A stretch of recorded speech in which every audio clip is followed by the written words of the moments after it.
Hello. Today I'm going to show you how you can quickly and easily embed YouTube videos and Microsoft Forms directly into your class notebook pages. This way, students can interact with video and take quizzes and answer questions using Microsoft Forms without ever leaving Teams and their class notebook.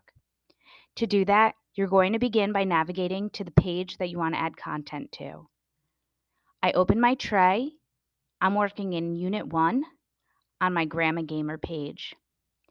In order to add content, I do need to click on my page to activate a text box. Once I'm working in the page, I'm going to navigate to my Windows browser, and I'm going to go to my YouTube to grab the link for the video I want to share. Once I've copied the link for the video, I'm going to go back to my Teams, and I'm going to simply paste that link. Now, the link is here, but it's not live. To make that link live, I simply have to press the space bar.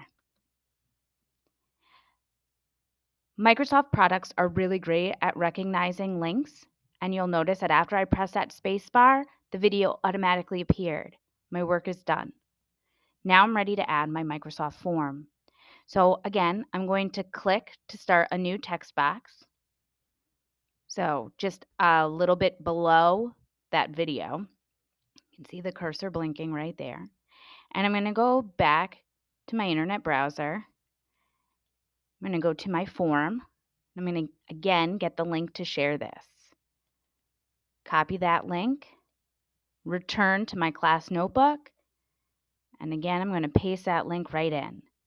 Notice again, this link is not live. You can tell the difference between a live link and a non-live link by it being blue and underlined. I press the space bar, makes that link live, and automatically converts it into a form. And there you have it. You have a video and a form right in class notebook for students to watch and answer questions without ever leaving Teams. Hope you found this video helpful.